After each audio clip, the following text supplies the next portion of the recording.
नमस्कार दोस्तों, स्वागत है आपका आपके अपने चैनल में। अगर आप Uttar Pradesh police computer operator या उत्तर प्रदेश पुलिस कांस्टेबल की तैयारी कर रहे हैं या किसी ऐसे एग्ज़ाम की तैयारी कर रहे हैं जिसमें जीएस का एक महत्वपूर्ण रोल है, तो यह वीडियो लेक्चर आपके लिए है। इस पूरी वीडियो में हम देखेंगे 19वीं सदी के धार्मिक एवं सामाजिक आंदोलन, और ये एक मास्टर वीडियो है। इसमें हम हिंदू सुधार आंदोलन के बारे में देखेंगे, राजा राम मोहन राय, ब्रह्म समाज, और उसके बाद हम देखेंगे आर्य समाज। और ये काफ़ी डिटेल वीडियो है, मैं एक बार आपको दिखा दे रहा हूँ।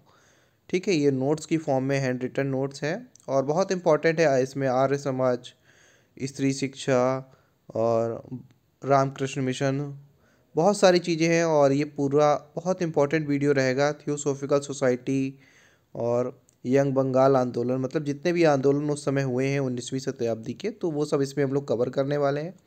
एक इम्पॉर्टेंट और डिटेल वीडियो है आपके लिए, तो देर ना करते हुए शुरू करते हैं इसको। अब मैंने दिखा दिया आप लोगों को एक शॉर्ट फॉर्म में कि क्या क्या इस वीडियो में होने वाला है, तो अब आप बने रहिएगा। ठीक है, कम से कम आधे घंटे की ये वीडियो होगी और बहुत इंपॉर्टेंट वीडियो है आपके लिए। तो हमारा जो आज का चैप्टर है जिस पे हम बात करने वाले हैं, ये 19वीं सदी के धार्मिक एवं सामाजिक आंदोलन है। और आपको मालूम है कि हर एग्जाम में ये प्रश्न पूछे जाते हैं। अब बात करेंगे हिंदू सुधार आंदोलन। जो पहले व्यक्ति थे जिन्होंने हिंदू सुधार आंदोलन पर ध्यान दिया, वो थे राजा राम मोहन राय, और इन्होंने ब्रह्म समाज की स्थापना की थी। ठीक है, राजा राम मोहन राय ने ब्रह्म समाज की स्थापना की है। तो राजा राम मोहन राय की कई सारी उपाधियां इनको मिली हैं और जो इम्पोर्टेंट हैं एग्जाम में पूछी जाती हैं, जैसे आधुनिक भारत का पिता किसे कहा जाता है, या नव जागरण का अग्रदूत किसे कहा जाता है, भारतीय राष्ट्रीयवाद का जनक किसे कहा जाता है, या सुधार आंदोलन के प्रवर्तक कौन थे। तो ये अलग अलग नाम हैं, इन सब का आंसर है राजा राम मोहन राय। तो राजा राम मोहन राय की इतनी सारी उपाधियां रही हैं। इनको आधुनिक भारत का पिता कहा जाता है, इनको नव जागरण का अग्रदूत कहा जाता है, भारतीय राष्ट्रवाद का जनक कहा जाता है, सुधार आंदोलन के प्रवर्तक ये कहलाते हैं। मतलब सबसे पहले जो सुधारवादी आंदोलन थे वो सबसे पहले राजा राम मोहन राय जी ने शुरू किए थे। तो ये सारी इनकी उपाधियां थी और जो एग्ज़ाम में पूछी जाती हैं, इम्पॉर्टेंट है। अब आगे चलेंगे। देखिए, राजा राम मोहन राय का जन्म जो हुआ था वो 1772 ईस्वी में बंगाल के हुगली जिले में राधानगर में हुआ था। ठीक है, तो 1772 में इनका जन्म हुआ बंगाल में। बंगाल में कहाँ पर? हुगली जिला था, जिले का नाम हुगली था, और राधानगर में इनका जन्म हुआ। और इनकी मृत्यु भारत में नहीं हुई थी, इनकी मृत्यु भारत से बाहर सन 1833 में हुई थी। 1833 में ब्रिस्टल नामक जगह में, जो कहाँ पर है? इंग्लैंड में है। तो ये प्रश्न कई बार घुमाकर पूछा जाता है कि इनमें से कौन सा ऐसा धर्म सुधारवादी आंदोलन था, मतलब जो नेता थे सुधारवादी, कि उनकी मृत्यु भारत के बाहर हुई है ना, जिनकी मृत्यु भारत के बाहर हुई। तो आपको याद रखना है कि राजा राम मोहन राय जी की मृत्यु भारत में नहीं हुई थी, वो भारत के बाहर ब्रिस्टल या इंग्लैंड में उनकी मृत्यु हुई थी। ठीक है, इनकी जो शिक्षा है वो पटना और बनारस से हुई है, और बहुत विद्वान व्यक्ति थे ये। 12 भाषाओं का ज्ञान रखते थे।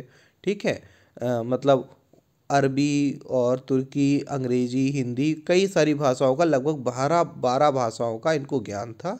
ठीक है, और अब इम्पॉर्टेंट चीज़ यहाँ पर देख लेते हैं।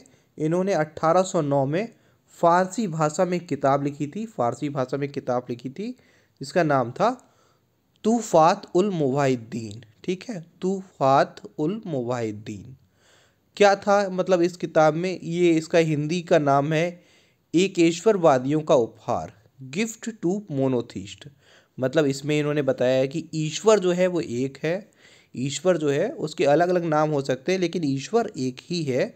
और एक ईश्वरवाद पर इन्होंने बल दिया कि केवल एक ईश्वर को पूजना चाहिए, एक भगवान को पूजना चाहिए, जिसको हम ईश्वर कहते हैं। हो सकता है उसके अलग अलग नाम हो, ठीक है, लेकिन ईश्वर हमारा एक ही है। 1809 में इन्होंने एक फ़ारसी भाषा में किताब लिखी थी जिसका नाम था तूफ़ात उल मुवाहिद्दीन। ठीक है, इसका हिंदी वर्जन है एकेश्वरवादियों का उपहार। इसको इंग्लिश में कहा जाता है गिफ्ट टू मोनोथिस्ट। ठीक है, और इन्होंने विदेश यात्रा भी की थी, जैसे ये नेपाल गए थे। नेपाल किस लिए गए हैं? राजा राम मोहन राय नेपाल गए थे बौद्ध दर्शन के ज्ञान के लिए। बौद्ध धर्म को जानने के लिए, उसके बारे में जो दर्शन है उसको जानने के लिए नेपाल गए थे। इनके पिता का नाम रमाकांत राय था। ठीक है, राजा राम मोहन राय के पिता का नाम रमाकांत राय था, ये इनके पिताजी का नाम है। और जब इनके पिताजी की मृत्यु हो जाती है, जब इनके पिताजी की मृत्यु हो जाती है, तो उस समय एक अंग्रेज हुआ करते थे, जॉन डिग्वी। ये जॉन डिग्वी के जो है दीवान बन गए थे। जॉन डिग्वी की इन्होंने दीवानी कर ली थी, मतलब इनके यहाँ नौकरी कर ली थी। जॉन डिग्वी के ये दीवान बन गए थे। 1814 में बहुत इंपॉर्टेंट काम इन्होंने किया है, आत्मीय सभा की स्थापना की है। ये पूछा जाता है कि आत्मीय सभा की स्थापना कब हुई है, तो 1814 में आत्मीय सभा की स्थापना हुई है। द्वारिका नाथ ठाकुर भी इसमें शामिल हो गए। ये बात मैंने छोटे से नोट्स में लिख दी है कि जब इन्होंने आत्मीय सभा की स्थापना की थी तब उसमें द्वारिका नाथ ठाकुर जी भी शामिल हो गए थे। अब आप पूछेंगे सर ये द्वारिका नाथ ठाकुर कौन थे, तो चलिए मैं आगे बताऊंगा ये द्वारिका नाथ ठाकुर कौन थे। फिलहाल ये प्रश्न इंपॉर्टेंट है कि आत्मीय सभा की स्थापना कब हुई थी, तो आत्मीय सभा की स्थापना 1814 में हुई थी। आत्मीय सभा की स्थापना किसने की थी, तो आत्मीय सभा की स्थापना राजा राम मोहन राय ने की थी। कौन प्रमुख व्यक्ति आकर इसमें जुड़ गया था, इसमें सम्मिलित हो गया था, इनसे मिल गया था, तो द्वारिका नाथ ठाकुर जी आकर आत्मीय सभा में इनसे जुड़ गए थे, इनसे मिल गए थे। ठीक है, अब हम आगे चलेंगे और देखेंगे कि और कौन कौन से इंपॉर्टेंट काम इन्होंने किए हैं। देखिए 1814 में आत्मीय सभा की स्थापना की है और 1816 में इन्होंने वेदांत सोसाइटी की स्थापना की है। ये प्रश्न भी पूछा जाता है कि वेदांत सोसाइटी की स्थापना किसने की, तो वेदांत सोसाइटी की स्थापना राजा राम मोहन राय जी ने भी की है। 1820 में इन्होंने एक किताब और लिखी जिसका नाम था प्रीसेप्ट ऑफ जीसस। ठीक है, बुक का नाम है प्रीसेप्ट ऑफ जीसस। बाइबल के आधार पर, इसको किसके आधार पर लिखा है, मतलब पहले इन्होंने बाइबल का अध्ययन किया, बाइबल को पूरा पढ़ा और उस पे जो बाइबल के अनुसार इनको समझ में आया, जो उसका सार इन्होंने निकाला बाइबल का, उसके आधार पर इन्होंने एक किताब लिखी है जिसका नाम है प्रीसेप्ट्स ऑफ जीसस। ठीक है, 1820 में। और 1821 में कलकत्ता यूनिटेरियन कमेटी की स्थापना की। 1821 में कलकत्ता यूनिटेरियन कमेटी की स्थापना की, किसने, राजा राम मोहन राय जी ने। ठीक है, तो ये सब इनके काम हैं जो बहुत इंपॉर्टेंट हैं और डायरेक्ट इन्हीं से प्रश्न आता है कि वेदांत सोसाइटी की स्थापना किसने की, राजा राम मोहन राय ने की। वेदांत सोसाइटी की स्थापना कब हुई, 1816 में हुई। कौन सी बुक राजा राम मोहन राय ने लिखी, तो प्रिसेप्ट ऑफ जीसस राजा राम मोहन राय जी ने लिखी थी और बाइबल के आधार पर लिखी थी 1820 में। कलकत्ता यूनिटेरियन कमेटी की स्थापना कब हुई, तो 1821 में कलकत्ता यूनिटेरियन कमेटी की स्थापना हो गई। ठीक है, आगे चलेंगे तो इन्होंने, आप जानते हैं, ब्रह्म समाज की स्थापना की थी। ठीक है, ब्रह्म समाज की स्थापना के पीछे का उद्देश्य क्या था मैं आपको बता देता हूँ। देखिए ताराचंद्र चक्रवर्ती और चंद्रशेखर देव, ये दो नाम हैं। ये दो व्यक्ति जो थे इनसे जुड़े हुए थे, किनसे, राजा राम मोहन राय से जुड़े हुए थे। इन दोनों व्यक्तियों ने कहा कि क्यों ना राजा राम मोहन राय जी, क्यों ना एक ऐसा मंदिर बनाया जाए, एक ऐसी सभा बनाई जाए, या मतलब एक ऐसा स्थान का हम निर्माण करें जहाँ पर कोई व्यक्ति जाकर अपनी पूजा कर सकता है, अपने मतलब जो ईश्वर की प्रार्थना कर सकता है। और वो जो पूजा स्थल है, जो स्थान है, वो ना तो ईसाई हो पूरी तरीके से और ना ही वो जो हिंदू धर्म के उस समय जो आडंबर चल रहे थे उनसे भी मुक्त हो। ठीक है ना, तो उस समय हिंदू धर्म में बहुत ज़्यादा आडंबर का बोलबाला हो गया था, तो वो उससे भी बचकर ना वो ईसाई हो और ना ही वो हिंदू धर्म हो। एक ऐसा पूजा स्थल हमें बनाना चाहिए जहाँ पर लोग आएँ, अपनी प्रार्थना करें और वो किसी भी तरीके के बाह्य आडंबर से मुक्त हो, मतलब कुछ भी उस पर दिखावा जैसा करने कुछ ना हो। ठीक है, तो इन दोनों लोगों के कहने पर, ताराचंद्र चक्रवर्ती और चंद्रशेखर देव के कहने पर, राजा राम मोहन राय जी ने एक पूजा स्थल का निर्माण कराया था 1828 में और इसी का नाम था ब्रह्म समाज। तो ब्रह्म समाज की स्थापना हुई थी 1828 में। ठीक है, लेकिन जब ये बना था तब इसका नाम ब्रह्म समाज नहीं था, इसका प्रारंभिक नाम था ब्रह्म सभा। पहले इसको ब्रह्म सभा के नाम से जाना गया, बाद में धीरे धीरे इसका नाम ब्रह्म सभा से ब्रह्म समाज हो गया। ठीक है, तो 1828 में ब्रह्म समाज की स्थापना हुई। किसने की थी, राजा राम मोहन राय जी ने की थी। इंपॉर्टेंट प्रश्न है।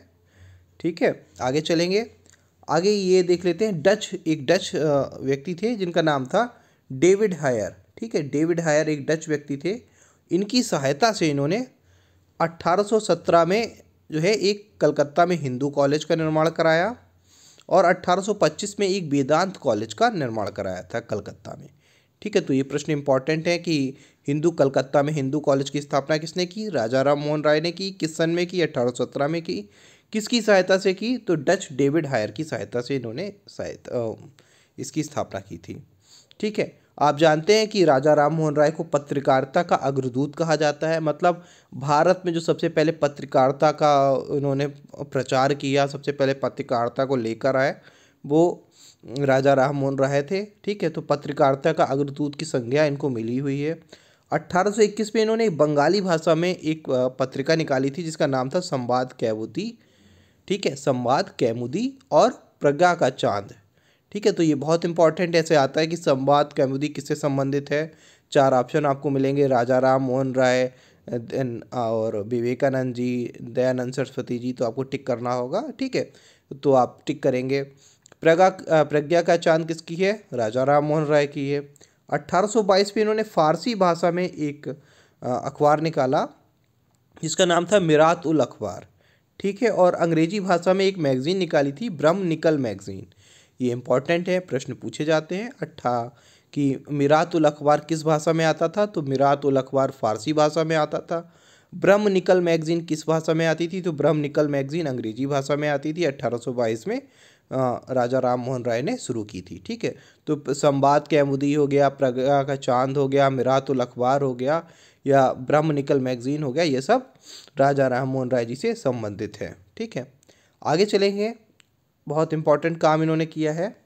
क्या? बंगला व्याकरण संकलन। जो बंगाल की जो व्याकरण है उसका संकलन इन्होंने किया। और एक किताब और लिखी है इन्होंने, बुक लिखी है जिसका नाम है हिंदू उत्तराधिकार नियम। बहुत इंपॉर्टेंट बुक है ये। ऐसे प्रश्न आता है कि हिंदू उत्तराधिकार नियम किस के पुस्तक के लेखक कौन है? ठीक है, तो हिंदू उत्तराधिकार नियम पुस्तक है कि उसके लेखक कौन है? तो ब्रह्म समाज के संस्थापक राजा राम मोहन राय जी हिंदू उत्तराधिकार नियम पुस्तक के लेखक हैं, है ना। और ये प्रश्न कई बार आया भी है इस तरीके से कि सती प्रथा का विरोध किया है किसने? राजा राम मोहन राय ने किया है, आप सबको मालूम है। लेकिन उन्होंने अपनी कौन सी रचना में जो है इसका विरोध किया है? तो संवाद कैमुदी, है ना। संवाद कैमुदी का आपने अभी देखा, संवाद कैमुदी के जो रचना की है वो राजा राम मोहन राय ने की और इसमें ही उन्होंने सती प्रथा का विरोध किया है। तो सती प्रथा का विरोध किसने किया है? राजा राम मोहन राय ने। किस में किया है? किस पत्रिका में किया है? संवाद कैमुदी में किया है।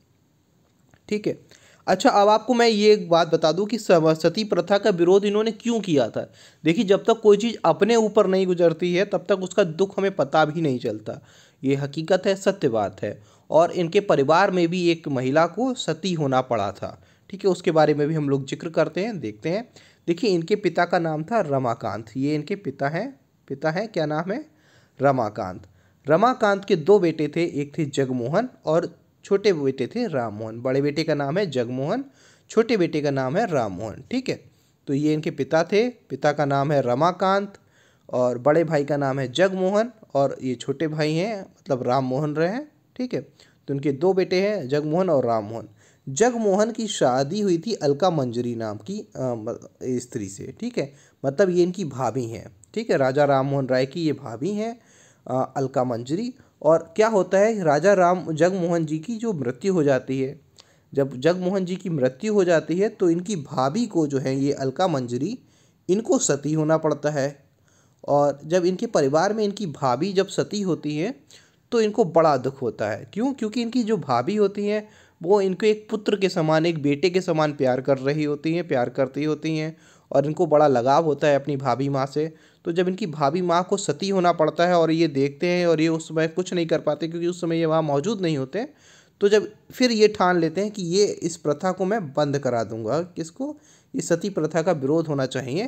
क्योंकि देखिए भाई, भाइया तो ख़त्म हो गए, लेकिन जगमोहन जी उनके बड़े भाई थे वो ख़त्म हो गए, लेकिन इनकी जो पत्नी है सती जो हो गई अलका मंजरी जी, उनको तो ज़बरदस्ती, मतलब उस नियम के अनुसार सती होना पड़ा, तो उनकी तो मृत्यु स्वतः हो गई। ठीक है, तो इसको इनको बड़ा गहरा आघात पहुंचा था। ठीक है, तो इन्होंने सती प्रथा का विरोध करना प्रारंभ किया। ये अब चलेंगे आगे। तो सती प्रथा का इन्होंने काफ़ी विरोध किया और उसके बाद सन 1829, ये सन बहुत इंपॉर्टेंट है, पूछी जाती है। सन 1829 में विलियम बेंटिक ने क्या है, सती प्रथा विरोध कानून पारित कर दिया। ठीक है, और सन 1829 से सती प्रथा जो है बंद हो गई। और किसके शासनकाल में हुई थी, तो लॉर्ड विलियम बेंटिक के शासनकाल में सती प्रथा पूरी तरीके से बंद हो गई थी 1829 में। ठीक है, अब कई लोग ये मानते हैं, ऐसा उनका मानना है कि जो राजा राम मोहन राय है वो अंग्रेजों के बहुत बड़े समर्थक थे, है ना, कि मतलब एक तरीके से वो ये मानते हैं कि राजा राम मोहन राय कोई व्यक्ति नहीं, अंग्रेजों के एक तरीके से दूत रहे हैं। तो ऐसा बिल्कुल नहीं है। अंग्रेजों की शोषण नीति का इन्होंने बहुत विरोध किया है। जब 1821 की बात चल रही थी और नेपल्स की क्रांति हुई थी, और नेपल्स की क्रांति में की जो हार हो गई थी, तो उससे ये बहुत दुखी हुए थे। और 1823 में जब स्पेनिश क्रांति हुई और वो सफल हुई, तो उससे जो बहुत खुश हुए। ठीक है, तो ऐसा नहीं है बिल्कुल भी कि अंग्रेज़ों का ये कोई दूत रहे हैं या अंग्रेज़ों के मैसेंजर रहे हैं अंग्रेज़ों के सहायता में बोलते थे, ऐसा नहीं है। अंग्रेज़ों के खिलाफ भी उन्होंने कई बातें कही हैं। ठीक है, और ये पहले भारतीय थे। देखिए प्रश्न आता है कि कौन पहला भारतीय था जिसने समुद्र की यात्रा की, तो राजा राम मोहन राय पहले भारतीय थे जिन्होंने समुद्र की यात्रा की। और इनको राजा की उपाधि किसने दी थी, ये प्रश्न बहुत बार आया है कि राजा राम मोहन राय को राजा की उपाधि किसने दी है, तो राजा राम मोहन राय को राजा की उपाधि अकबर द्वितीय ने दी है। अच्छा, ये समुद्र यात्रा करके कहाँ गए थे, तो मैं आपको बता दूं कि राजा राम मोहन राय समुद्र यात्रा करके दरबार में गए थे, किसके, विलियम्स फोर के। ठीक है, ये राजा का नाम है विलियम चतुर्थी, विलियम फोर्थ, लंदन गए थे ये।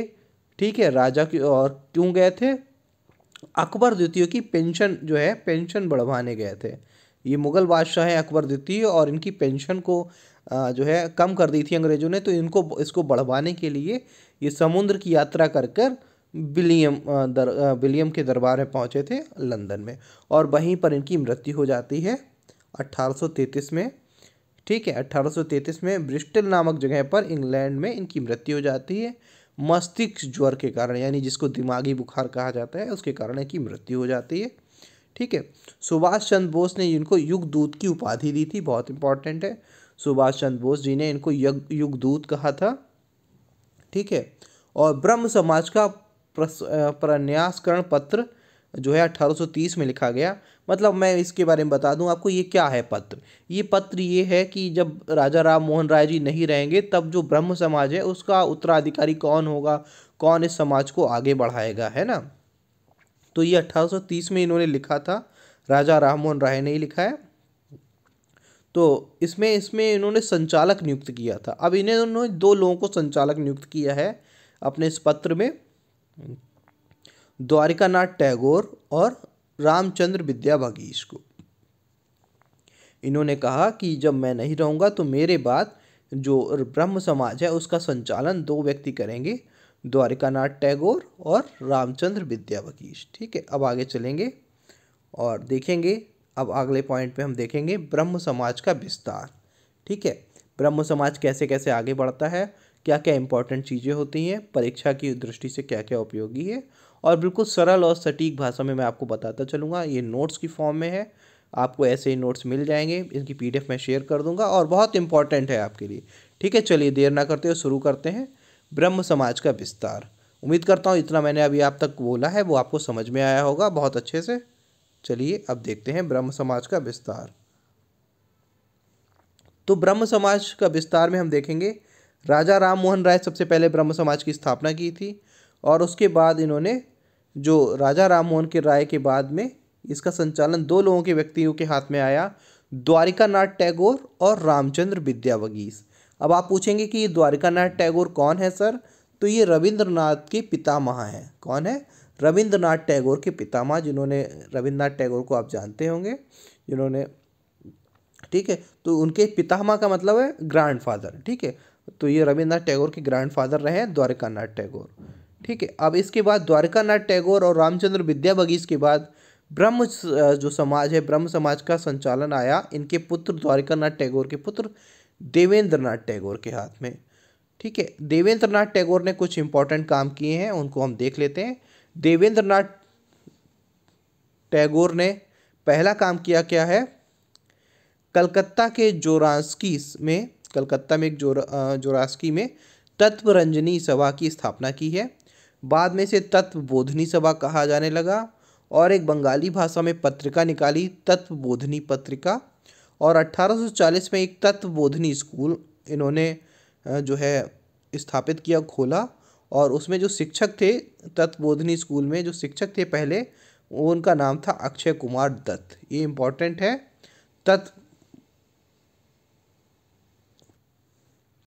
तो जो इसके पहले शिक्षक थे वो थे अक्षय कुमार दत्त। ठीक है, तो ये इम्पोर्टेंट है। देवेंद्रनाथ टैगोर ने बहुत इंपॉर्टेंट काम किए हैं। क्या कलकत्ता में जोरास्की सभा में मतलब तत्वरंजनी सभा की एक स्थापना की। ऐसे प्रश्न आता है कि तत्वरंजनी सभा की स्थापना किसने की, तो देवेंद्रनाथ टैगोर। और तत्वबोधिनी सभा बाद में इसका नाम हो गया था। तत्वबोधिनी पत्रिका किस भाषा में निकलती थी, तो बंगाली भाषा में निकलती थी। किसने निकाली थी, देवेंद्रनाथ टैगोर ने निकाली थी। तत्वबोधिनी स्कूल किसने स्थापित किया था, तो देवेंद्रनाथ टैगोर ने किया था। और इसके प्रथम शिक्षक का क्या नाम था, तो इसके प्रथम शिक्षक का नाम था अक्षय कुमार दत्त। ठीक है, तो इन्होंने इंपॉर्टेंट काम किए हैं देवेंद्रनाथ टैगोर ने। तो एक बार फिर से देखेंगे। देखिए, ब्रह्म समाज की जो स्थापना विस्तार हुआ वो राजा राम मोहन राय के बाद दो लोग आ गए, द्वारकानाथ टैगोर और रामचंद्र विद्यावगीश।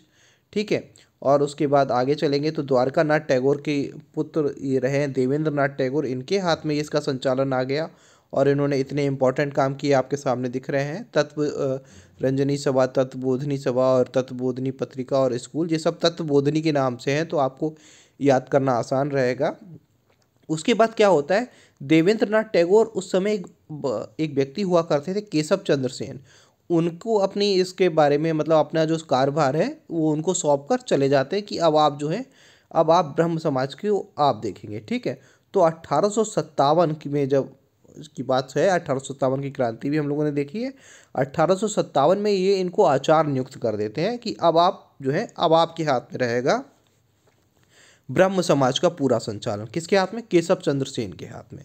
ठीक है, तो अब जब केशव चंद्र सेन के हाथ में ये इसका संचालन आता है ब्रह्म समाज का, तो आपको बता दें ये बहुत अच्छे व्यक्ति थे, बहुत उदार व्यक्ति थे, इनका स्वभाव बहुत ही सरल था। तो इसमें बहुत इंपॉर्टेंट काम हुए। क्या इंपॉर्टेंट काम हुए कि बंगाल के बाहर, अब जो देखिए ब्रह्म समाज है वो बंगाल से बाहर फैल रहा है। बंगाल के बाहर पंजाब में, यूपी में, मद्रास में इसकी शाखाएं स्थापित होने लगी। मतलब अब ये वो भारत व्यापी संस्था, तो आप बोल सकते हैं कि पूरे भारत में फैलने लगा। ठीक है, ईसा मसीह और सेंट पॉल के जीवन से प्रभावित थे ये। ईसा मसीह और सेंट पॉल के जीवन से बहुत प्रभावित थे। और अब इसमें क्या हुआ, एक खराब बात भी हुई। भाई सब कुछ अच्छा अच्छा तो नहीं होगा। एक खराब बात क्या हुई, अत्यधिक उदारवादी व्यक्तित्व के कारण ब्रह्म समाज में ईसाई, मुस्लिम, पारसी पुस्तकों का पाठ भी होने लगा। ठीक है, देखिए पहले क्या होता था, पहले जो ब्रह्म समाज था उसमें सिर्फ हिंदू धर्म की किताबें पढ़ी जाती थी, है ना। जो हिंदू धर्म की जो पवित्र पुस्तकें उनका पाठ होता था। लेकिन अब केशव चंद्र सेन जो है बहुत उदार व्यक्ति हुए और बहुत लोगों को जब इन्होंने जोड़ा तो अब लोग जोड़ने लगे उसमें। तो वो इतने उदार थे कि ब्रह्म समाज के अंदर बहुत सारे लोग जो हैं सब अपने अपने मन की किताबें पढ़ रहे हैं। जैसे वहाँ पर ईसाई धर्म की किताबें भी पढ़ी जाने लगी, मुस्लिम धर्म की पवित्र पुस्तकें पढ़ी जाने लगीं, पारसी धर्म की पुस्तकें पढ़ी जाने लगीं।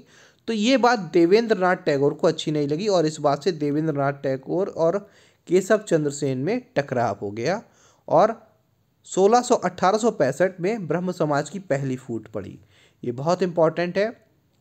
1865 में ब्रह्म समाज की पहली फूट पड़ती है देवेंद्रनाथ और केशव चंद्र सेन के बीच में। देवेंद्रनाथ कहते हैं कि भाई मैंने आपको इसलिए तो आचार्य नियुक्त नहीं किया था कि आप जो है पूरा हमारा समाज ही भंग कर दो, है ना। ये समाज हिंदू धर्म के लिए था, अब आप लोगों ने इसमें मुसलमानों को भी जोड़ लिया, सिखों को भी जोड़ लिया, ईसाइयों को जोड़ लिया, है ना, पारसी धर्म को जोड़ लिया, तो ये ऐसा नहीं हो सकता। तो 1865 में ब्रह्म समाज की पहली फूट पड़ती है। अब यहाँ पर देखेंगे जो फूट पड़ती है वो अलग अलग हो जाता है। ठीक है, अब ब्रह्म समाज में पहली फूट पड़ती है। देवेंद्रनाथ टैगोर जो अपना ब्रह्म समाज है उसको जैसे पुराना ब्रह्म समाज चल रहा था उसको लेके चलते हैं। ठीक है, जैसे हमारा ब्रह्म समाज पहले था वैसे ही चलेगा। और केशव चंद्र सेन कहते हैं ठीक है मैं अब अपनी संस्था बना लूँगा, मैं अपना अलग समाज बना लूँगा। तो आदि ब्रह्म समाज की स्थापना कौन करता है, केशव चंद्र सेन।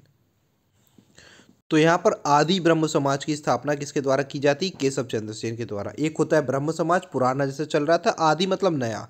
ठीक है, यहाँ पर जो है अपना ये केशव चंद्र सेन अपना एक अलग ब्रह्म समाज बना लेते हैं और इसको क्या कहा जाने लगा, ब्रह्म समाज ऑफ इंडिया या भारतवर्षीय ब्रह्म समाज भी इसको कहा जाने लगा।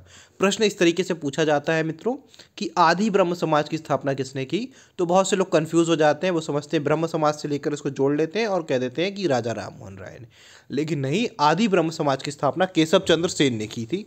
ठीक है, और बाद में इसको ब्रह्म समाज ऑफ इंडिया कहा जाने लगा, भारतवर्षीय ब्रह्म समाज कहा जाने लगा। ठीक है, तो ये तो हमारी पहली फूट थी जो हमने देखी 1865 में, कि ब्रह्म समाज दो टुकड़ों में टूट गया, एक तरफ देवेंद्रनाथ टैगोर हो गए और एक तरफ केशव चंद्र सेन हो गए। ठीक है, इसमें दूसरी फूट भी पड़ती है जब दोबारा विघटन होता है। देखिए 1878 में, 1878 में इसमें दोबारा फूट पड़ जाती है, किसमें, केशव चंद्र सेन के जो ब्रह्म समाज है, आदि ब्रह्म समाज, इसमें। और जब दोबारा विघटन होता है तो साधारण ब्रह्म समाज की स्थापना होती है। साधारण ब्रह्म समाज की स्थापना कौन करता है, आनंद मोहन बोस और शिवनाथ शास्त्री। साधारण ब्रह्म समाज की स्थापना करते हैं आनंद मोहन बोस और शिवनाथ शास्त्री। ठीक है, अब क्यों होती है दूसरी फूट। पहली फूट का तो कारण आपको मालूम चल गया। पहली फूट का कारण ये था कि भाई ब्रह्म समाज में बहुत सारे लोग जुड़ गए थे, हिंदू मुस्लिम पारसी धर्म की किताबें पढ़ी जाने लगी थी जो देवेंद्रनाथ टैगोर को पसंद नहीं आई, और उन्होंने कहा कि आप अपना अलग ब्रह्म समाज बना लीजिए जाके। तो केशव चंद्र सेन ने अपना अलग जो है आदि ब्रह्म समाज बना लिया। तो ये तो पहली फूट हो गई।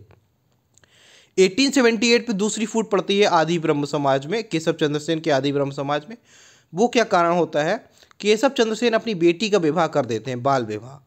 ठीक है, बिहार के एक राजा से कर देते हैं अपनी बेटी नाबालिग बेटी की शादी, और जो बात इनको पसंद नहीं आती आनंद मोहन बोस और शिवनाथ शास्त्री को, तो ये अलग एक अपना साधारण ब्रह्म समाज की स्थापना कर लेते हैं। ठीक है, अब आगे चलेंगे, देखेंगे देवेंद्रनाथ टैगोर ने, जैसे अभी हम लोगों ने आगे पढ़ा था। ठीक है, तो इन्होंने ईसाई धर्म प्रचारक था एक अलेक्जेंडर डफ को मुंहतोड़ जवाब दिया था अपनी पुस्तक ब्रह्म समाज में। ये बुक का नाम है बुक ब्रह्म समाज। ये किसने लिखी है, देवेंद्रनाथ टैगोर ने। और इसमें इन्होंने एक ईसाई धर्म प्रचारक था जो हिंदू धर्म पर बहुत ज़्यादा बोलता था कि हिंदू धर्म ऐसा है, इतने आडंबरों से भरा है, तो उसको मुंहतोड़ जवाब इन्होंने दिया था अपने ब्रह्म समाज की पुस्तक में। ठीक है, आगे देखेंगे 1857 में क्या होता है। 1857 में देवेंद्रनाथ टैगोर केशव चंद्र सेन को आचार्य और सदस्य नियुक्त करते हैं, ये अभी हम लोगों ने देखा। ठीक है, 1861 में केशव चंद्र सेन एक पत्रिका लिखते हैं, इंडियन मिरर अंग्रेजी भाषा में, और ये प्रथम भारतीय दैनिक था। ठीक है, जो प्रथम भारतीय दैनिक समाचार था वो था इंडियन मिरर, और किसने लिखा था, केशव चंद्र सेन ने, अंग्रेजी भाषा में। ठीक है, 1865 में ब्रह्म समाज में पहली फूट पड़ती है देवेंद्रनाथ और केशव चंद्र सेन में। अभी हम लोग देख के आ रहे हैं ऊपर कि 1865 में ब्रह्म समाज में पहली फूट पड़ती है देवेंद्रनाथ और केशव चंद्र सेन के बीच में। 1870 में केशव चंद्र सेन इंग्लैंड जाते हैं, इंग्लैंड जाकर 6 महीने रुकते हैं, 70 व्याख्यान वहाँ पर देते हैं। 1872 में क्या होता है दोस्तों, 1872 में ब्रह्म समाज एक्ट पारित होता है। ठीक है, ब्रह्म विवाह एक्ट पारित होता है, जिसमें क्या कर दिया जाता है कि ब्रह्म समाज के जो लोग होंगे 1872 में, कि जो ब्रह्म समाज के लोग होंगे जो बाल विवाह नहीं करेंगे और बहुत सारी स्त्रियों से शादी नहीं करेंगे, बहुपत्नी विवाह ये चीज़ें अवैध हो जाती हैं ब्रह्म समाज के लोगों में। ठीक है, लेकिन क्या करते हैं, केशव चंद्र सेन अपनी अल्पायु पुत्री का विवाह बिहार में राजा से कर देते हैं। ठीक है, एक अपनी अल्पायु जो मतलब नाबालिग बेटी होती है उसका ही विवाह कर देते हैं। कौन, केशव चंद्र सेन। अब इनकी छवि को बहुत धक्का लगता है, और जो है फिर जो है इनकी छवि धूमिल हो जाती है, और ब्रह्म समाज में दूसरी फूट पड़ जाती है। ब्रह्म समाज में दूसरी फूट कब पड़ती है, 1878 में। और 1878 में जब दूसरी फूट पड़ती है तो अब ये लोग जो है अपना अलग ब्रह्म समाज बना लेते हैं, जिसका नाम होता है साधारण ब्रह्म समाज, और इसके अध्यक्ष हो जाते हैं आनंद मोहन बोस और शिवनाथ शास्त्री। ये अपना एक अलग ब्रह्म समाज बना लेते हैं। तो ब्रह्म समाज कई टुकड़ों में बटा। पहले था ब्रह्म समाज, फिर ब्रह्म समाज के बाद आया उसमें से निकल के आदि ब्रह्म समाज, जिसकी स्थापना की थी केशव चंद्र सेन ने, और आदि ब्रह्म समाज के बाद ये हो गया साधारण ब्रह्म समाज में बटा। तो प्रश्न पूछा जाता है कि साधारण ब्रह्म समाज की स्थापना किसने की थी, तो साधारण ब्रह्म समाज की स्थापना की थी देवेंद्रनाथ बोस और शिवनाथ शास्त्री ने। ठीक है, आगे चलेंगे। केशव चंद्र सेन ने बहुत सारी चीज़ों की स्थापना की, बहुत अच्छे व्यक्ति थे। ठीक है। तो केशव चंद्र सेन ने इंडियन रिफॉर्म एसोसिएशन की स्थापना की। ये बहुत इंपॉर्टेंट प्रश्न है।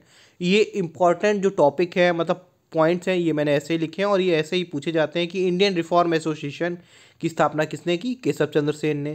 तत्व कौमुदी का जो है इस मतलब जो रचना किसने की? केशव चंद्र सेन ने। इन सारे जो ये जो पत्रिकाएं हैं, इन सब की रचना किसने की है? केशव चंद्र सेन ने की है।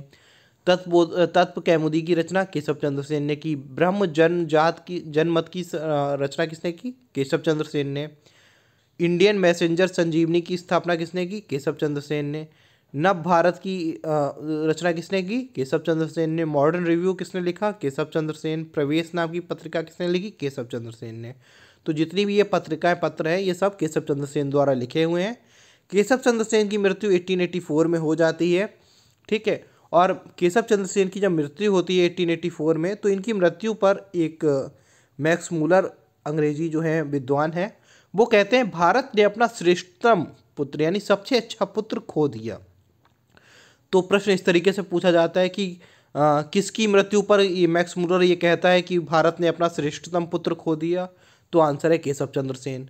यह प्रश्न इस तरीके से भी पूछा जा सकता है कि ये कथन किसके द्वारा कहा गया है कि केशव चंद्र सेन की मृत्यु पर यह कथन किसके द्वारा कहा गया है कि भारत ने अपना श्रेष्ठतम पुत्र खो दिया? तो मैक्स मूलर इसका आंसर होगा। इंपॉर्टेंट है, आगे चलेंगे देखेंगे। तो यहाँ पर हम लोगों ने ब्रह्म समाज को पढ़ लिया है, देख लिया है, ठीक है। अब ब्रह्म समाज के बाद दो और अन्य समाज भी आ गए, ठीक है। एक है वेद समाज और एक है प्रार्थना समाज, ठीक है। लेकिन जब एक समाज की स्थापना होती है तो कई लोग उससे प्रभावित होते हैं और वो वैसा ही काम करना चाहते हैं, है ना, आपको मालूम है।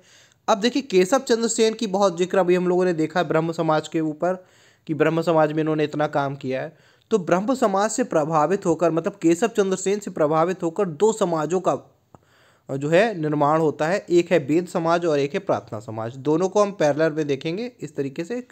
और वेद समाज सिर्फ इतना ही है, फिर हम अपने प्रार्थना समाज पर आएंगे। वेद समाज की स्थापना भी केशव चंद्र सेन से प्रभावित होकर होती है, लेकिन इसकी स्थापना मद्रास में धरल्लू नायडू द्वारा होती है।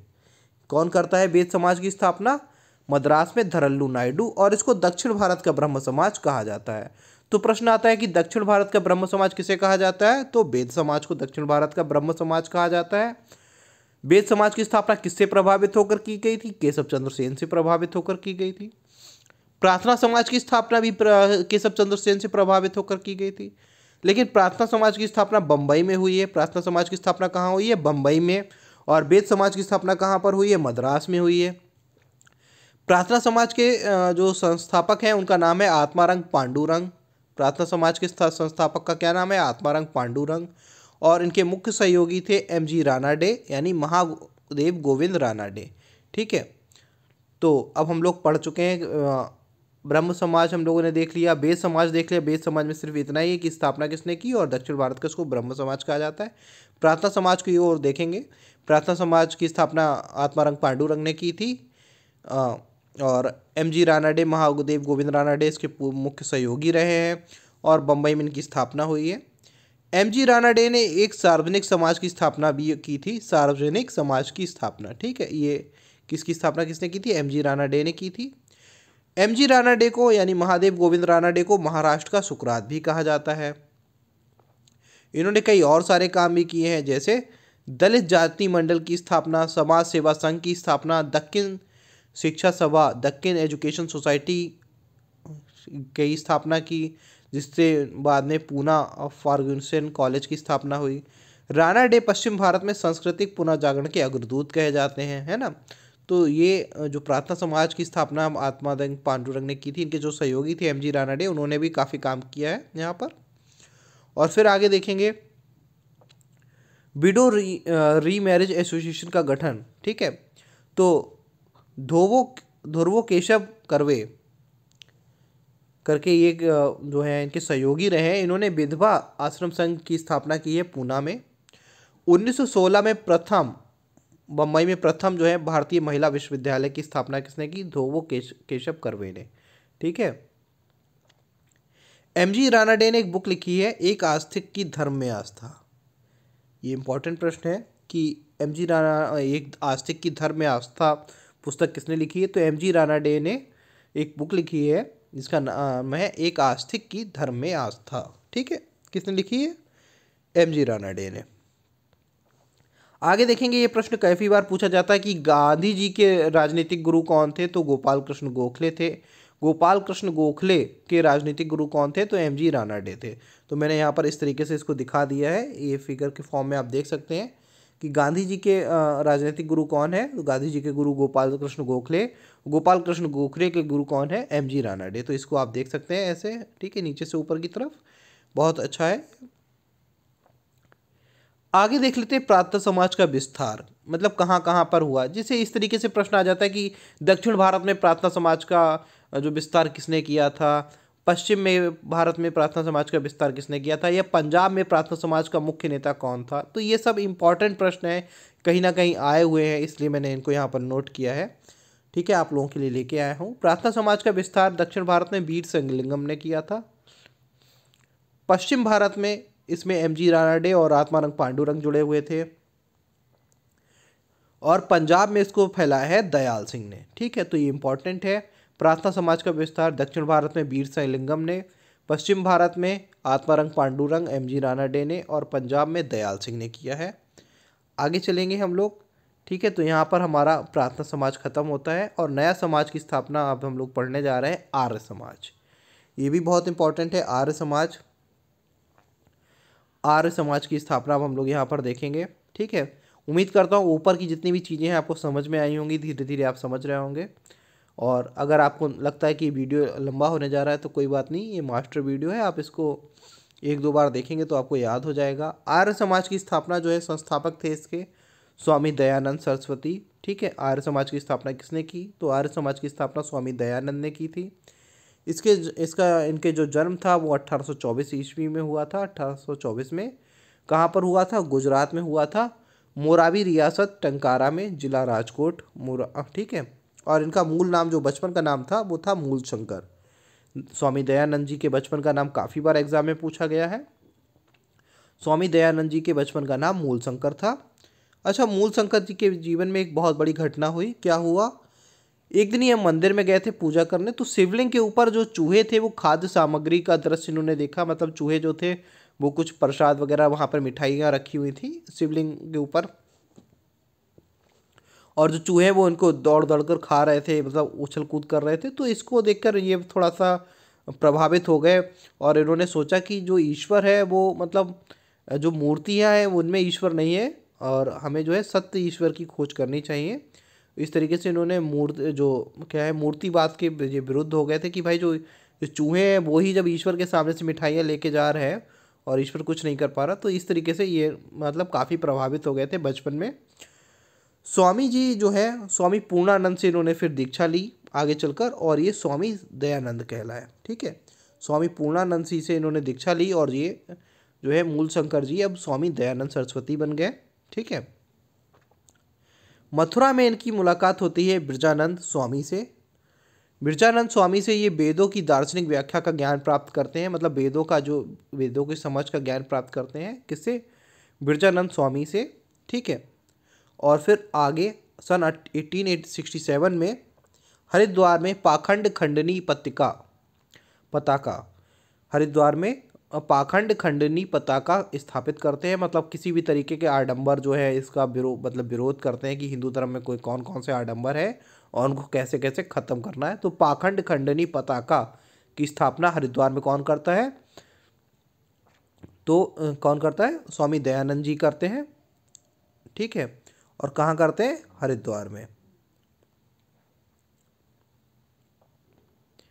और फिर 1875 में बम्बई में आर्य समाज की स्थापना करते हैं। ये बहुत इंपॉर्टेंट है। आर्य समाज की स्थापना कब हुई? 1875 में। कहाँ पर हुई थी? बम्बई में। 1877 में जो आर्य समाज है इसका मुख्यालय बम्बई से लाहौर आ जाता है। इसकी जो मुख्यालय है, जो उसका हेड ऑफिस है, वो बम्बई से लाहौर ट्रांसफ़र हो जाता है। स्वामी दयानंद सरस्वती को भारत का लूथर किंग भी कहा जाता है, या भारत के हिंदू लूथर किंग भी कहलाते हैं स्वामी दयानंद सरस्वती।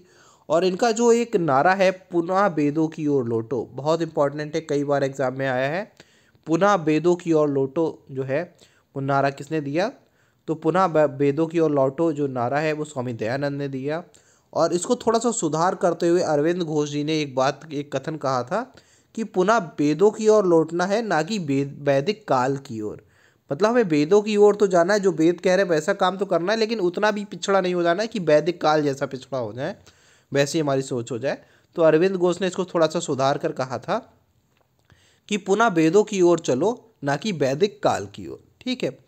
और ऐसा नहीं है कि दयानंद सरस्वती जी कोई कठोर हिंदूवादी व्यक्ति रहे हैं। ठीक है। दयानंद सरस्वती जी के विषय में आपको बता दूं कि इन्होंने कर्म आधारित वर्ण व्यवस्था का समर्थन किया था, जाति आधारित वर्ण व्यवस्था का समर्थन नहीं किया था। कर्म आधारित वर्ण व्यवस्था वो होती है कि जो व्यक्ति जो कर्म करता है वो उसी के अनुसार उसकी व्यवस्था में जाता है। जैसे कोई व्यक्ति शिक्षक कार्य कर रहा है, शिक्षण कार्य कर रहा है, तो वो पंडित है। कोई व्यक्ति सेना में है तो वो क्षत्रिय है। ठीक है। तो जो कर्म के आधार पर आपका वर्ण का निर्धारण किया जाना चाहिए, इसकी बात का ये समर्थन स्वामी दयानंद सरस्वती जी करते थे। आपको स्वामी जी के विषय में एक बात बता दूं कि प्रारंभ में स्वामी दयानंद सरस्वती जी जो है ये संस्कृत में व्याख्यान देते थे। मतलब संस्कृत में अपने जो स्पीच हैं, जो बातें हैं, जो संस्कृत में व्याख्यान दिया करते थे। लेकिन 1872 में कलकत्ता में इनकी मुलाकात केशव चंद्र सेन से हुई है ना। अभी हम लोगों ने केशव चंद्र सेन को देखा और पढ़ा, ब्रह्म समाज वाले हमारे केशव चंद्र सेन जी। तो केशव चंद्र सेन से जब इनकी मुलाकात होती है तो केशव चंद्र सेन के सुझाव पर स्वामी जी हिंदी में व्याख्यान देने लगे थे। ये प्रश्न आता है, ये बहुत डीप मैं आपको बता रहा हूँ। इतना डीप आपने कभी ब्रह्म समाज नहीं पढ़ा होगा, कितना कभी कभी आर्य समाज नहीं पढ़ा होगा, और ना ही कभी आपने इतना डीप प्रार्थना समाज पढ़ा होगा। तो स्वामी दयानंद सरस्वती जी जो है पहले संस्कृत में व्याख्यान देते थे, लेकिन 1872 में जब इनकी मुलाकात केशव चंद्र सेन से होती है, कहाँ पर? कलकत्ता में मुलाकात जब केशव चंद्र सेन से होती है, तब ये केशव चंद्र सेन के कहने पर जो है हिंदी में व्याख्यान देने लगते हैं। अतः जो इनकी हिंदी में पहली रचना है सत्यार्थ प्रकाश, ये दयानंद सरस्वती जी की पहली रचना है सत्यार्थ प्रकाश, जो हिंदी भाषा में है। इससे पहले इनकी सारी कृतियाँ जो है वो संस्कृत भाषा में थी, और कुछ अन्य कृतियाँ भी हैं अन्य कृतियाँ भी हैं इनकी, जैसे वेदभास भूमिका, अद्वैत मत का खंडन, पंच महायज्ञ विधि, ये सब स्वामी दयानंद सरस्वती जी की रचनाएं हैं। इसमें सबसे ज़्यादा इंपॉर्टेंट 1874 में लिखी हुई, 2 साल बाद इन्होंने सत्यार्थ प्रकाश लिखा था 1874 में, जो हिंदी भाषा में था। और इसकी प्रेरणा इन्होंने केशव चंद्र सेन से मिली थी कि भाई अब आप स्वामी जी ऐसा है, आपके हिंदी में व्याख्यान दिया करें। ठीक है, हिंदी में ही लिखा करें। तो 1874 में इन्होंने सत्यार्थ प्रकाश लिखा, और इनकी बहुत सारी कृतियां हैं, जैसे कि वेद भास भूमिका, अद्वैत मत का खंडन, पंच महायज्ञ विधि। ठीक है। 1882 में क्या होता है, स्वामी दयानंद सरस्वती जी गौ रक्षणी समिति का जो है स्थापना करते हैं, और इसका निर्माण करते हैं कि गौ रक्षणी मतलब गौ की जो है रक्षा करने वाली समिति 1882 में। और ये प्रश्न कई बार इंपॉर्टेंट है, कई बार एग्जाम में आया है कि स्वराज शब्द का पहला प्रयोग किसने किया। तो स्वराज शब्द का प्रयोग करने वाले पहले व्यक्ति कौन थे? दयानंद सरस्वती जी थे। स्वदेशी पर बल दिया था सबसे पहले, इससे पहले किसी ने स्वदेशी की बात नहीं की थी। और हिंदी को राष्ट्रभाषा बनाने की बात भी स्वामी दयानंद सरस्वती जी ने ही सबसे पहले की है कि हिंदी को राष्ट्रभाषा बनाया जाए। तो ये इम्पॉर्टेंट है। स्वराज शब्द का प्रयोग सबसे पहले व्यक्ति जो थे वो स्वामी दयानंद सरस्वती थे। स्वदेशी पर बल दिया था इन्होंने, और हिंदी को राष्ट्रभाषा बनाने के लिए प्रेरित किया था। लेकिन जब आप इतना अच्छा काम करेंगे तो आपके दुश्मन भी बहुत हो जाएंगे, बहुत सारे लोग इनसे चिढ़ने लगे। ठीक है, बहुत सारे लोग इनसे जलन करने लगे। हुआ ये, और इनसे बदला लेने के लिए इनको मार डालने तक का प्लान बनाया गया, और उनको कांच पीस कर पिला दिया गया। जैसे कोई शरबत वगैरह होता है ना, तो उसमें कांच पीस कर इनको पिला दिया गया था। मृत्यु उनकी हो गई थी दिवाली के दिन अजमेर में 1883 को। ठीक है। तो ये प्रश्न ऐसे भी आता है कि किसकी मृत्यु कांच पीसकर पिलाने के कारण हो गई। तो स्वामी दयानंद जी की मृत्यु जो है वो इनके विरोधियों ने इनको कांच पीसकर पिला दिया था किसी शरबत में या किसी पेय पदार्थ में, और फिर इनकी दिवाली के दिन अजमेर में मृत्यु हो जाती है 1883 में। अब इनकी मृत्यु के बाद जो हम देख रहे हैं ना, हमारा आर्य समाज है, तो आर्य समाज भी बट जाता है 2 भागों में।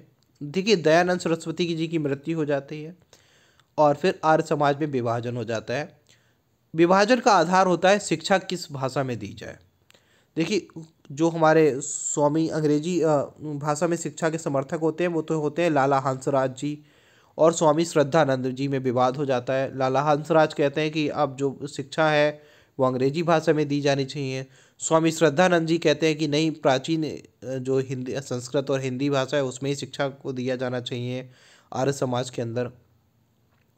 तो अंग्रेजी भाषा वाले लाला हंसराज जी 1886 में लाहौर में दयानंद एंग्लो वैदिक कॉलेज, डीएवी कॉलेज की स्थापना करते हैं लाहौर में। ठीक है, तो दयानंद एल्गो वैदिक कॉलेज की स्थापना, डीएवी कॉलेज की स्थापना होती है कहाँ पर? लाहौर में 1886 में। ठीक है, कौन करता है? लाला हंसराज करते हैं। ठीक है, और स्वामी श्रद्धानंद जी जो हैं वो चाहते हैं कि शिक्षा जो है वो प्राचीन पद्धति के अनुसार ही दी जाए संस्कृत भाषा में। और ये 1902 में हरिद्वार में कांगड़ी गुरुकुल विश्वविद्यालय की स्थापना करते हैं और यहाँ से आर्य समाज दो भागों में बदल जाता है। ठीक है, तो स्वामी श्रद्धानंद जी अपनी हरिद्वार में गुरुकुल कांगड़ी की भी स्थापना कर देते हैं और लाला हंसराज जी लाहौर में अपनी दयानंद एल्गो वैदिक कॉलेज की स्थापना करते हैं। और दयानंद की मृत्यु जी के बाद लाला हंसराज और स्वामी दयानंद श्रद्धानंद अलग अलग हो जाते हैं। ठीक है, तो जैसा कि आप देख पा रहे होंगे, फिर आगे चलते हैं। दयानंद जी जो है वो पहले व्यक्ति थे इनके बारे में जिन्होंने कहा था कि भारत जो है वो भारतीयों के लिए है, अंग्रेजों को यहाँ से जाना चाहिए। पंडित रमाबाई जो है पहली महिला है जिन्होंने आर्य महिला समाज की स्थापना की है। ठीक है, इनके बारे में इतना ही बात इंपॉर्टेंट है, बस ये ध्यान रख ली कि आर्य महिला समाज, जब हमने आर्य समाज पढ़ा तो हमें ये जानना चाहिए कि आर्य महिला समाज की स्थापना किसने की। तो आर्य महिला समाज की स्थापना 1881 में हुई, महाराष्ट्र में पंडित रमाबाई ने की थी। ठीक है, आर्य महिला समाज की स्थापना। अब चलेंगे आगे, और आगे एक और जो है सुधारवादी आंदोलन हम देखना है, वो है रामकृष्ण मिशन। ठीक है, रामकृष्ण मिशन की स्थापना किसने की थी? इसकी स्थापना की थी स्वामी विवेकानंद ने, जिसे नव हिंदूवाद प्रतिनिधि कहा जाता है, मतलब नव हिंदूवाद प्रतिनिधि कहा जाता है। ठीक है, और इन्होंने इसकी स्थापना की थी अपने गुरु की याद में। गुरु की याद में की थी। इनके गुरु का नाम था रामकृष्ण परमहंस। स्वामी विवेकानंद के गुरु का नाम रामकृष्ण परमहंस है। 1 मई 1897 को अपने गुरु की स्मृति में इन्होंने जो है रामकृष्ण मिशन की स्थापना की। और रामकृष्ण परमहंस का जो मूल नाम है वो है गदाधर चट्टोपाध्याय। ये मूल नाम इम्पॉर्टेंट है। गदाधर चट्टोपाध्याय किसका मूल नाम है? रामकृष्ण परमहंस का। और इसकी स्थापना कहाँ हुई है इस मिशन की? इसकी स्थापना हुई है कलकत्ता के बारानगर में, और मुख्यालय बेलूर में था, और दूसरा मुख्यालय इसका अल्मोड़ा में आया है। ठीक है, तो पहला मुख्यालय बेलूर में रहा है और दूसरा मुख्यालय अल्मोड़ा में आया है। और रामकृष्ण परमहंस के विषय में आपको बता दूं, ये काली देवी के बहुत बड़े पुजारी रहे थे दक्षिणेश्वर में, यानी दक्षिण के विख्यात संतों में थे, और काली देवी जी के एक बहुत प्रसिद्ध पुजारी थे। अब हम लोग थोड़ा सा स्वामी विवेकानंद जी के बारे में देख लेते हैं। विवेकानंद जी का जन्म जनवरी 1863 को कलकत्ता में हुआ था। इनके बचपन का नाम नरेंद्र नाथ था। ये इंपॉर्टेंट है। ठीक है, बचपन के नाम पूछ लिए जाते हैं। स्वामी विवेकानंद जी के बचपन का नाम नरेंद्र नाथ था, और इनके गुरु के बचपन का नाम हमने देखा है अभी, रामकृष्ण परमहंस के बचपन का नाम गदाधर चट्टोपाध्याय है। ठीक है, काली देवी के संत थे। मुख्यालय आप देख लीजिए, रामकृष्ण परमहंस का मुख्यालय, पहला मुख्यालय बेलूर में था और दूसरा मुख्यालय अल्मोड़ा में था। ठीक है, और इसकी स्थापना 1897 को हुई है कलकत्ता के बारानगर में। अब आगे देखेंगे 1880 में क्या होता है। स्वामी विवेकानंद जी की भेंट रामकृष्ण जी से हो जाती है। 1891 में ये संपूर्ण भारत की यात्रा करते हैं, पूरे भारत की यात्रा करते हैं, और राजस्थान के जो महाराज होते हैं जिनका नाम होता है खेतड़ी के महाराज, राजस्थान के खेतड़ी के महाराज अजीत सिंह के कहने पर ही नरेंद्र नाथ जी जो हैं अपना नाम बदल लेते हैं और अपना नाम विवेकानंद रख देते हैं। कि जो वहाँ के राजा होते हैं वो कहते हैं कि आप अपना नाम जो है आज से आप विवेकानंद है। ठीक है, नरेंद्र नाथ का नाम वो विवेकानंद रख देते हैं, और फिर ये विवेकानंद के नाम से ही मशहूर हो जाते हैं। अजीत सिंह जी के खर्च पर ही जो है ये 11 सितंबर 1893 को अमेरिका के शिकागो में प्रथम विश्व धर्म सम्मेलन में सनातन धर्म प्रतिनिधि के रूप में भाग लेते हैं। ठीक है, ये क्वेश्चन बहुत बार आया है और बहुत इंपॉर्टेंट है कि प्रथम धर्म सम्मेलन कहाँ हुआ था, तो शिकागो अमेरिका में हुआ था। प्रथम धर्म सम्मेलन में किसने भाग लिया? प्रथम धर्म सम्मेलन में भारत की तरफ से या सनातन धर्म की तरफ से प्रतिनिधि के रूप में स्वामी विवेकानंद जी ने भाग लिया था। किस सन में हुआ था? तो 1893 में हुआ था। तो ये बहुत इंपॉर्टेंट पॉइंट है। ठीक है, 11 सितंबर 1893 को शिकागो में प्रथम धर्म सम्मेलन की स्थापना के जो सम्मेलन था उसमें सनातन धर्म की तरफ से विवेकानंद जी ने भाग लिया था। 3 वर्ष तक ये शिकागो में रहे। कितने वर्ष तक रहे? 3 वर्ष तक रहे। और वहाँ न्यूयॉर्क में एक अखबार चलता था जिसका नाम था द न्यूयॉर्क हेराल्ड। ठीक है, द न्यूयॉर्क हेराल्ड। और उसमें इन्हें कहा गया तूफानी भ्रमण करने वाला साधु। ठीक है, तो ये क्वेश्चन इस तरीके से पूछा जाता है कि तूफानी भ्रमण करने वाला साधु जो है किसे कहा गया है? तो ये विवेकानंद जी को कहा गया। किस अखबार पत्र में ये बात निकली थी जब इन्होंने वहाँ पे सम्मेलन दिया था ना? तो जैसे वहाँ पर मतलब स्टार्टिंग करते हैं जेंटलमैन और लेडीज़ एंड जेंटलमैन करके, तो इन्होंने वहाँ का जो पहली लाइन थी वो यही बोली थी, मेरे प्यारे अमरीकी भाइयों और बहनों। तो इस बात से वो लोग बहुत प्रभावित हो गए थे और एकदम तालियां बजने लगी थी। तो जो कई सारी इनकी उपलब्धियां रही वहाँ पर, तो वहाँ पर इनको जो न्यूयॉर्क पत्र जो अगले दिन आया उसने में इन्होंने लिखा था कि इनके विषय में तूफानी भ्रमण करने वाला साधु, और बहुत सारी इनकी तारीफ़ और सनातन धर्म की तारीफ़ लिखी थी कि मतलब ऐसे ऐसे वहाँ पे संत हैं और हम उस देश को सुधारने की बात कर रहे हैं जहाँ पर विवेकानंद जी से जैसे संत हैं। ठीक है, तो आगे चलेंगे। 1896 में ये इन्होंने न्यूयॉर्क में वेदांत सोसाइटी की स्थापना की है। 1896 में न्यूयॉर्क में वेदांत सोसाइटी की स्थापना किसने की है? स्वामी विवेकानंद जी ने की है। कैलिफोर्निया में शांति आश्रम की स्थापना किसने की? स्वामी विवेकानंद ने कैलिफोर्निया में शांति आश्रम की स्थापना की। और न्यूयॉर्क में वेदांत सोसाइटी की स्थापना की 1896 में। और 1897 में ये पुनः भारत लौट के आए और यहाँ पर इन्होंने रामकृष्ण मिशन की स्थापना की। 1897 में वापस भारत लौटे और यहाँ पर रामकृष्ण मिशन की स्थापना की। 1899 में पुनः अमेरिका गए, दोबारा अमेरिका गए। और 1900 में क्या हुआ था? 1900 में दूसरा सम्मेलन हुआ था। जैसे अभी हम लोगों ने पहले सम्मेलन की बात करी, ऐसे दूसरा सम्मेलन हुआ था। ये पेरिस में हुआ था, फ्रांस की राजधानी पेरिस में। ठीक है, दूसरा धर्म सम्मेलन में भाग लिया था जिसका शीर्षक था Congress of history of religions. ठीक है, Congress of history of religions जो दूसरा सम्मेलन था उसका शीर्षक था। और इसमें भी हिंदू धर्म की तरफ से स्वामी विवेकानंद जी ने भाग लिया था और ये 1900 में हुआ था। 1902 में कलकत्ता में इनकी मृत्यु हो जाती है। मानव सेवा को सबसे बड़ा धर्म इन्होंने कहा है। मूर्ति पूजा और बहुदेववाद का समर्थन किया है। ठीक है, तो ये प्रश्न ऐसे भी आ जाता है कि मूर्ति पूजा का समर्थन किसने किया है? अब आपने देखा होगा ज़्यादातर जो है सुधारवादी नेता हैं जो वो मूर्ति पूजा का विरोध करते हैं, लेकिन स्वामी विवेकानंद जी ने मूर्ति पूजा का और बहुदेववाद का समर्थन किया है। और स्वामी विवेकानंद जी ने एक बुक लिखी थी जिसका नाम है मैं समाजवादी हूँ। ये बुक किसने लिखी है? स्वामी विवेकानंद ने लिखी है, मैं समाजवादी हूँ। और इनकी जो शिष्या है इनका नाम था, आयरिश मूल की एक शिष्या थी मार्गरेट नोबल। ठीक है, क्या नाम था? मार्गरेट नोबल, जिसे ने सिस्टर निवेदिता भी कहा जाता है। ठीक है, तो अब ये वीडियो बहुत लंबा हो जाएगा इसलिए इसको इतना ही रखते हैं। आगे का जो धर्म सुधार आंदोलन है वो हम पार्ट 2 में देखेंगे। ठीक है, उम्मीद करता हूँ आपको वीडियो अच्छी लगी होगी। यहीं पे हमारा जो है ब्रह्म समाज ख़त्म हो जाता है। ठीक है, और आगे ये थियोसॉफिकल सोसाइटी है, ये हम अगली वीडियो में देखेंगे। तो यहाँ पर हमारा जो है ये रामकृष्ण परमहंस मिशन को हमने देख लिया और जो इसकी स्थापना स्वामी विवेकानंद ने की थी। ठीक है, ये हमने देखा। फिर हमने पढ़ा है इसमें स्वामी आर्य समाज स्वामी दयानंद सरस्वती जी को, और प्रार्थना समाज आत्मारंग पांडुरंग एम जी रानाडे को देखा, वेद समाज को देखा, और ब्रह्म समाज राजा राम मोहन राय और केशव चंद्र सेन को देखा। तो ये आज के लिए हमारा इतना काफ़ी है।